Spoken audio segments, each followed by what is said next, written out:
Maggie lo adelantó, estamos con el organizador de la campaña de María Corina Machado y Edmundo González en Caracas, Venezuela, un país que nos importa a todos por muchísimas razones, entre ellas porque allí no solamente hay venezolanos, sino habitantes de otras zonas del mundo, como por ejemplo uruguayos. Estamos con Jesús Armas. ¿Qué tal, Jesús? Buenas noches. Muy buenas noches a ti y a todos los que nos están sintonizando en este momento. Un ¿Cómo placer está, recibirte.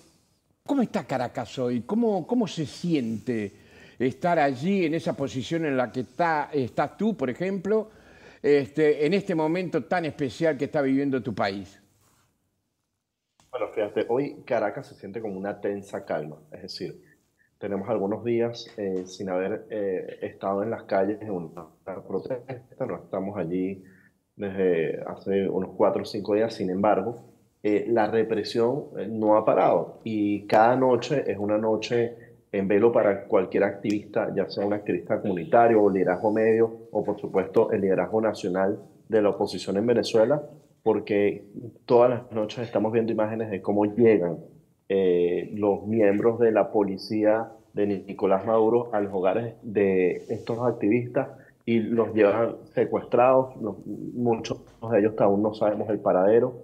Y la verdad es que al momento ya son alrededor de 2.000 personas que están detenidas en un poco más de 2 semanas. Son 23 asesinados y la Ujú. verdad es que pareciera que esto no va a parar. El fin de semana volvemos a las calles, tenemos mucha esperanza por eso, tenemos mucha esperanza porque hemos ganado, pero sin duda alguna son momentos difíciles donde toda la conducción política está hoy resguardada, midiendo cada uno de sus pasos, pero con muchísima firmeza. Jesús, vos sos un hombre muy cercano a María Corina Machado, a Edmundo González, un hombre de la política, tanto tú como tu pareja también. ¿Cómo ha sido tu experiencia? ¿Has recibido amenazas? ¿Vivís con miedo? ¿Cómo han sido estas semanas luego de las elecciones para un hombre político como vos?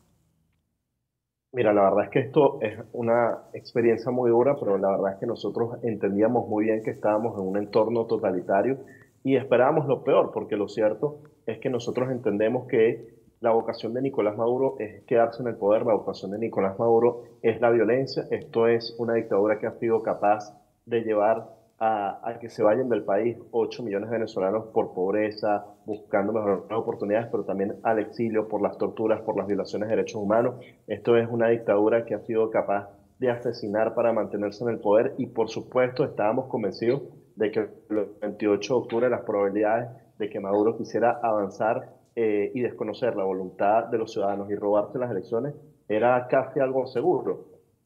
Lo que no esperábamos era el nivel de represión, pero sí sabíamos que iba a haber represión. Esta ha sido la represión más brutal de los últimos 25 años, probablemente la más brutal en los últimos 40, 50 años en nuestra región, en Latinoamérica.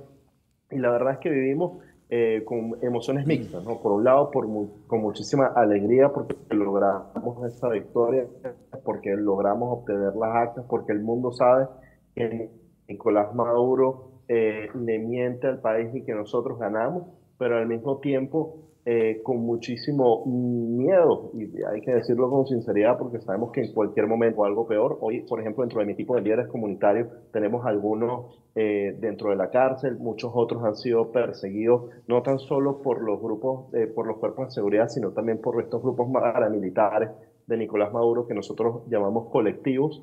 Y la verdad es que hace unos días, por ejemplo, estos cuerpos de seguridad estuvieron en el hogar de mi novia, de Zairán Rivas, y bueno, nosotros nos hemos estado moviendo de distintos lugares para evitar lo que Nicolás Maduro llama la Operación Tuntún, que es cuando llegan a los hogares de la conducción política, ¿no?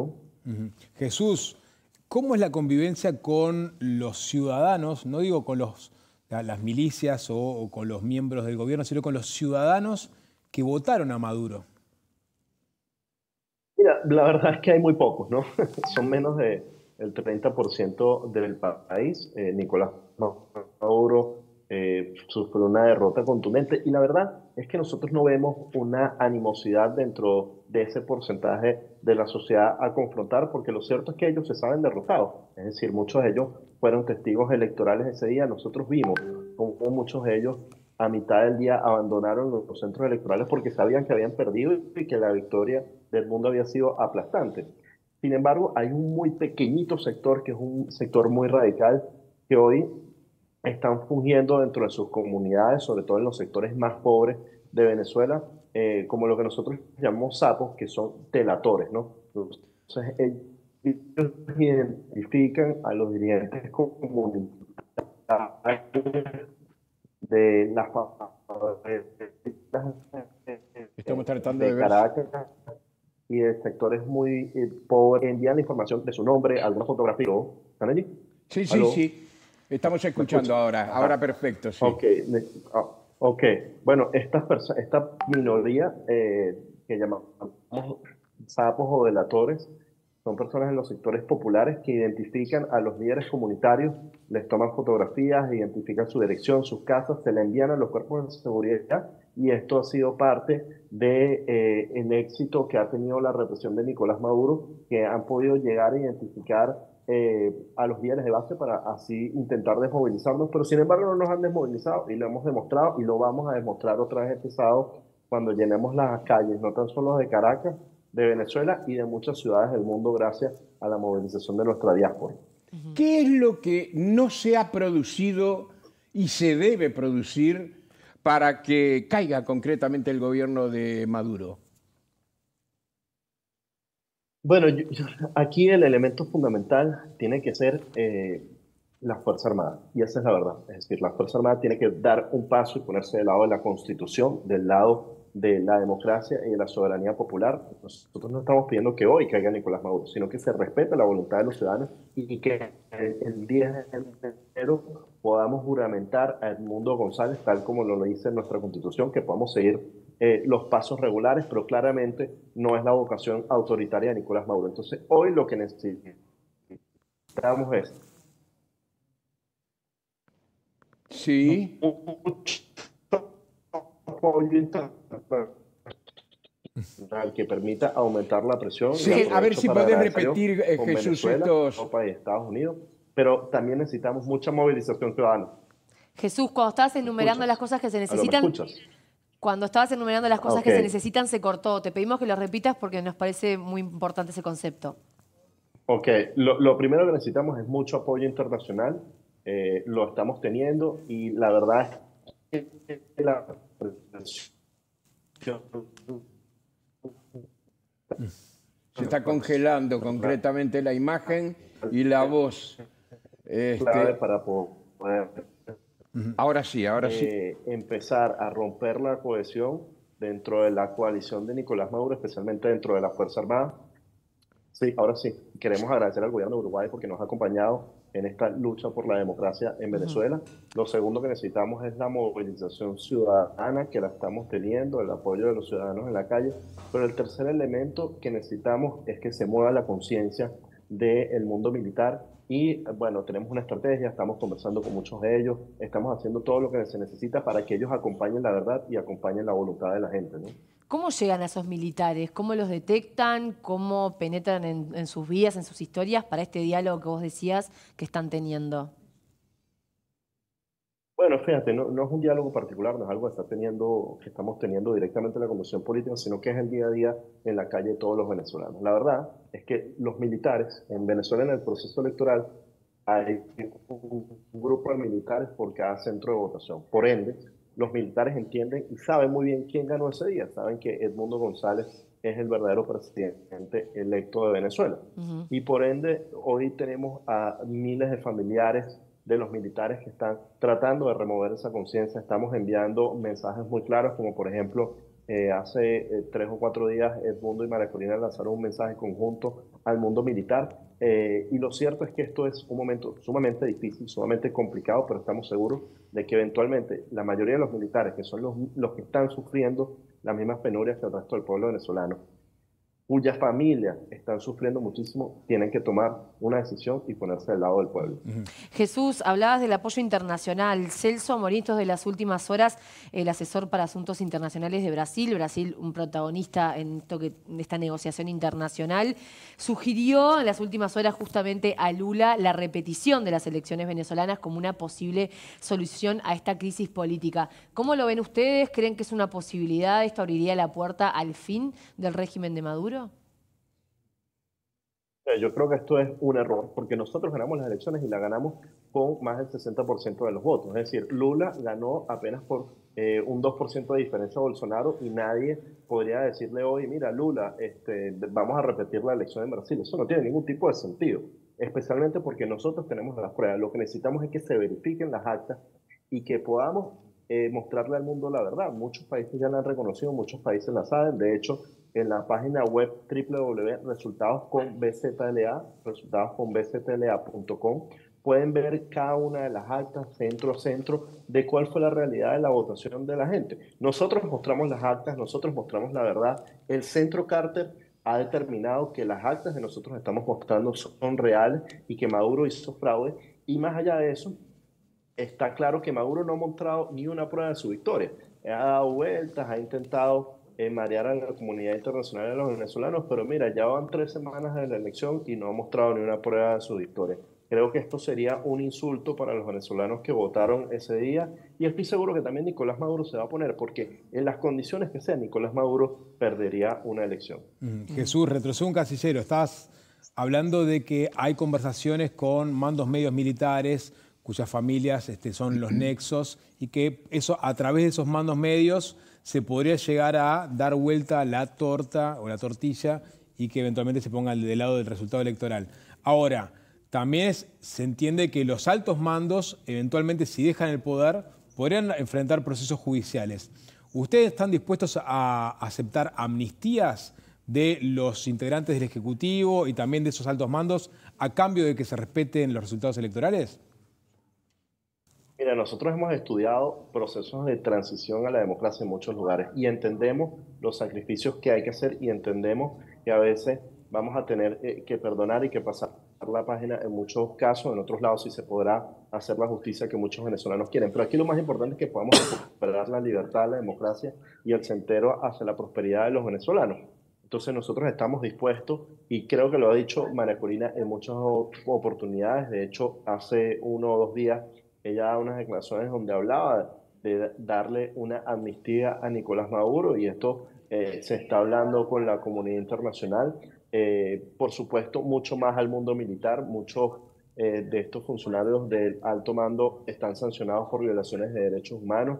Pero mira, la verdad es que lo más importante para nosotros es poder avanzar en un proceso de transición. Entonces estamos dispuestos a negociar, a conversar muchas cosas, entre esas la amnistía para el acto mando militar y para el mismo Nicolás Maduro.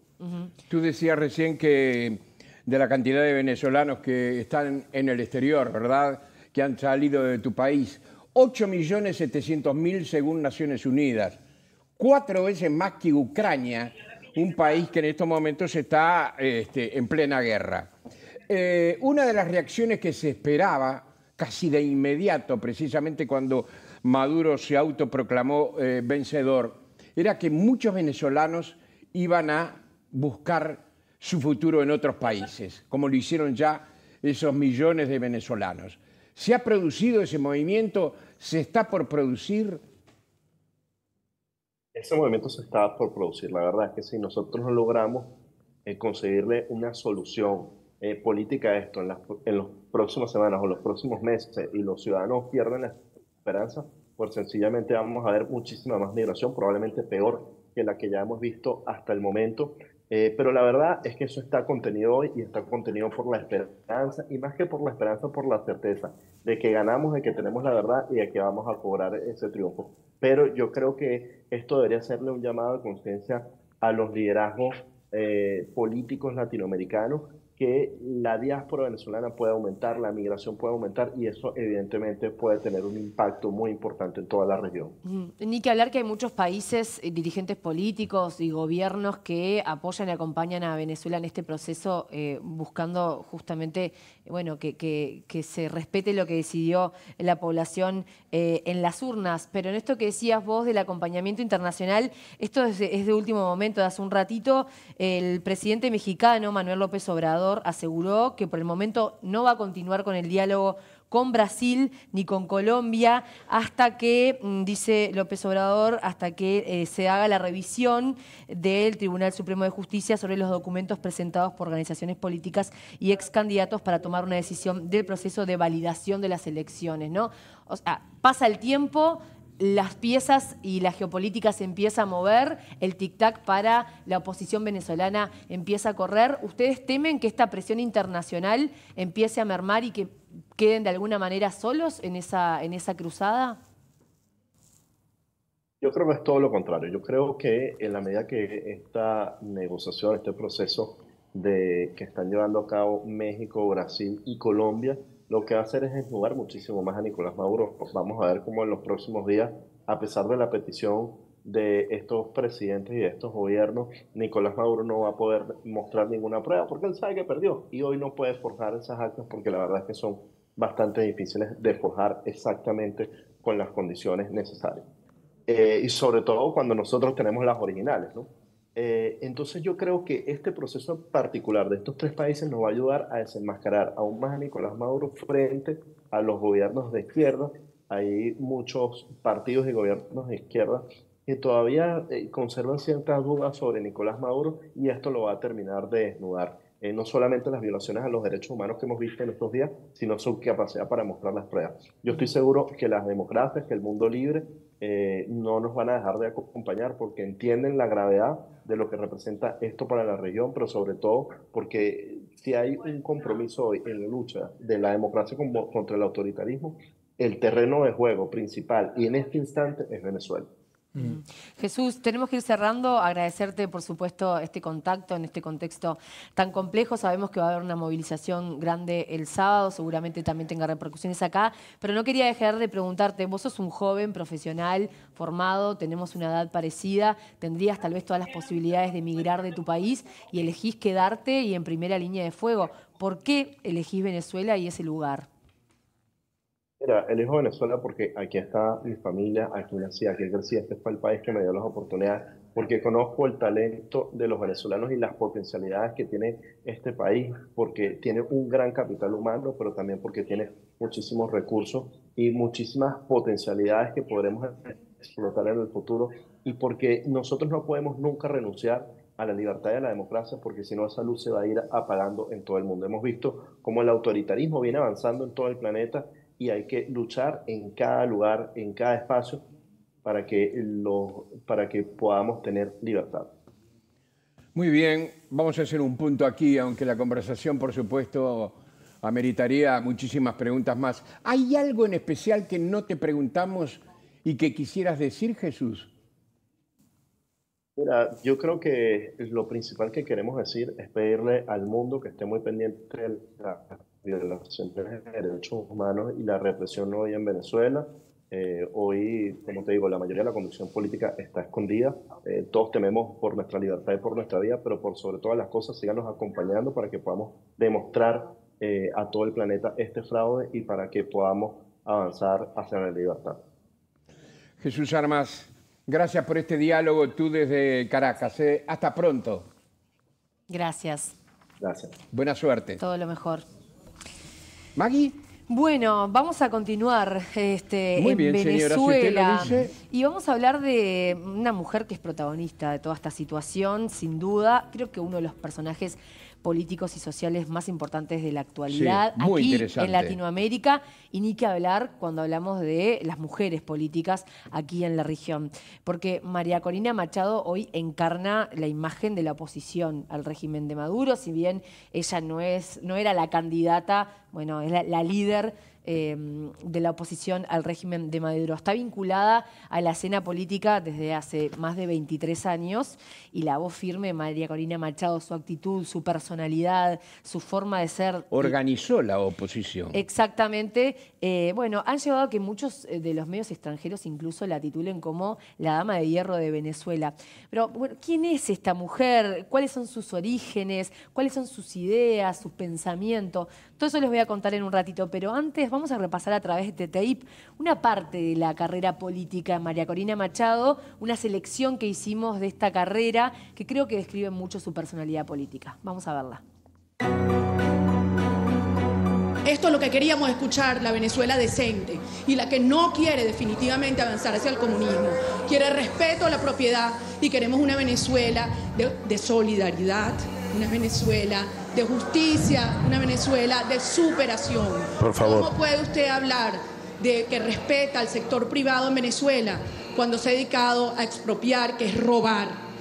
Cuando se ha dedicado a insultar, sí, las propiedades de empresarios, comerciantes, hasta pequeños posadas a quienes ni siquiera se le han resarcido su propiedad.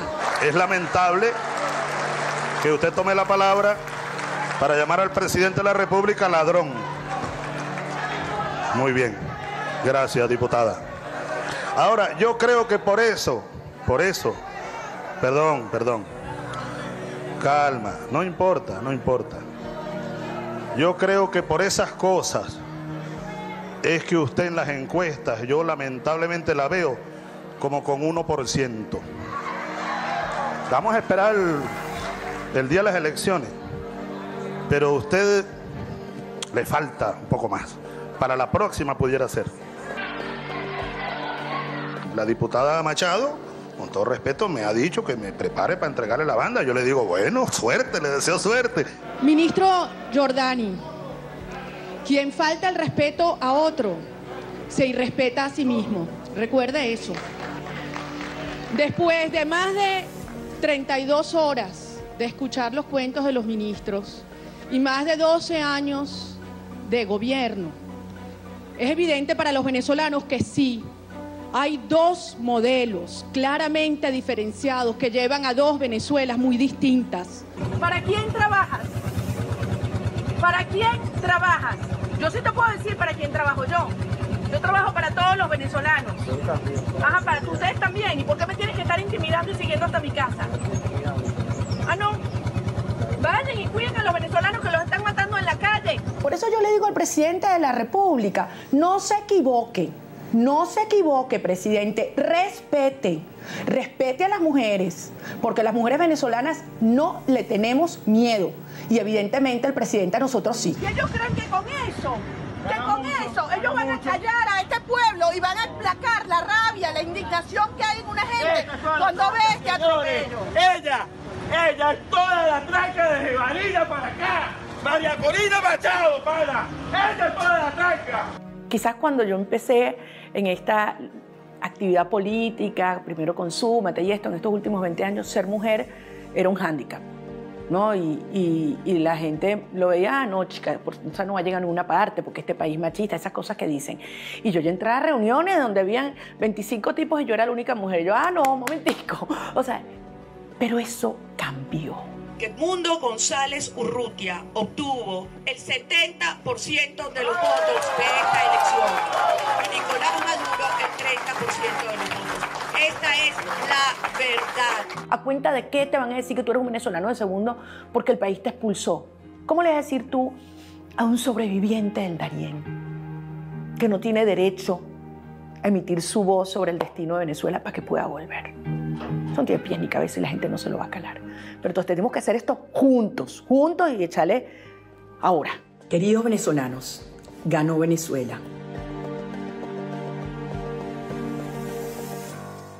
Allí teníamos un breve repaso por algunos de los momentos más trascendentales de la carrera política de María Corina Machado, una mujer que también le hacía frente, ¿no? A Hugo Chávez en su momento, ahora a Maduro, pero también bueno, a diferentes situaciones a las que se había enfrentado. Vamos a repasar después su carrera política, pero quiero entrar un poco en su historia, que también, como decíamos con Jorge al comienzo del programa, tiene que ver también con sus ideas, ¿no? Su vida atraviesa su carrera política, ¿no? María Corina Machado nació en Caracas el 7 de octubre del 67, tiene 56 años.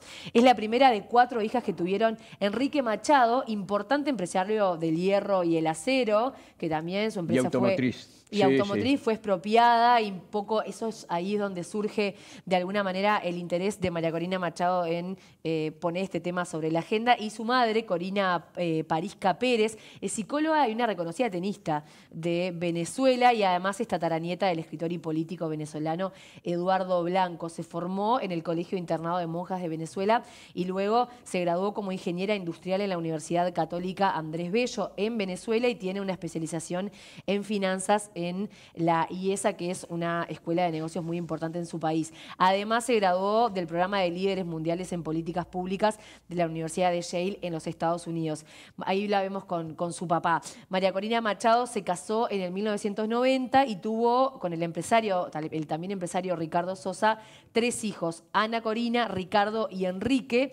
El matrimonio se separó y sus hijos actualmente viven todos en el exterior por un tema de seguridad, ¿no? Sí. Además de para continuar sus estudios por un tema de seguridad. Esta foto que ven en pantalla es con otros docentes de Yale, porque ella además es profesora de la universidad. Esa es su mamá y algunos de sus hijos que la están acompañando el día de las elecciones. Su vida familiar, de alguna manera, ella dice que es una espina, ¿no? Que como dirigente política, una de las cosas que más le duelen es el plano familiar, porque se siente culpable que como mamá no ha podido estar con sus hijos en los momentos más importantes, cosa que le pasa lamentablemente a muchas políticas mujeres.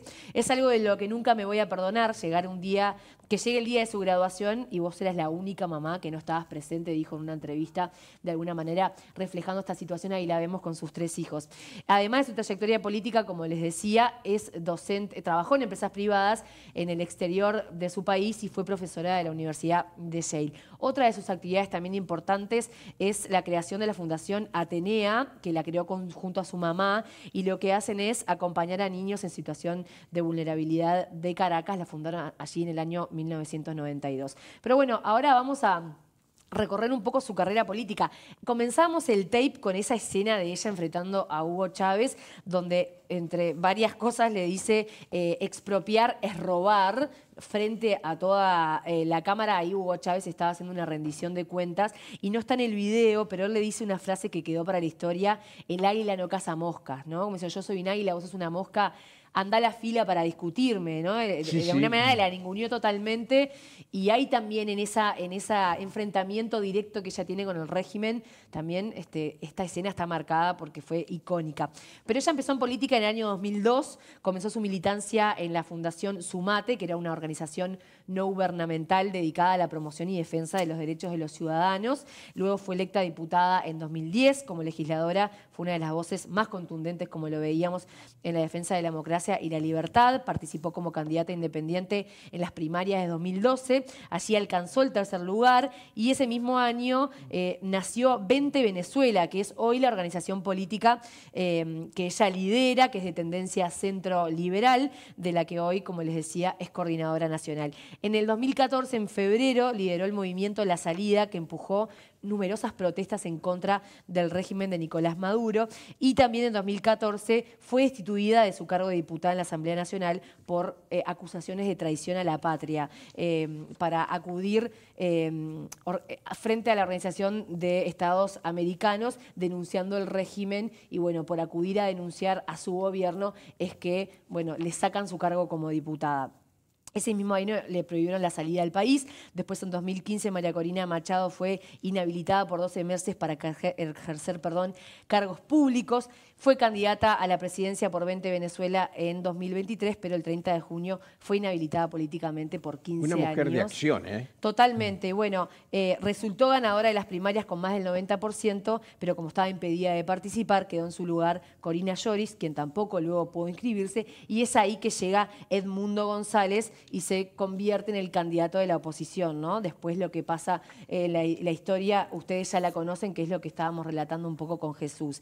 Entre varios reconocimientos, en 2018 fue reconocida por la BBC en la lista de las 100 mujeres más inspiradoras e influyentes del mundo y bueno, ganó diversos premios. De manera sucinta, algunas de sus ideas que se deja ver en sus discursos, pero se identifica con una orientación política liberal.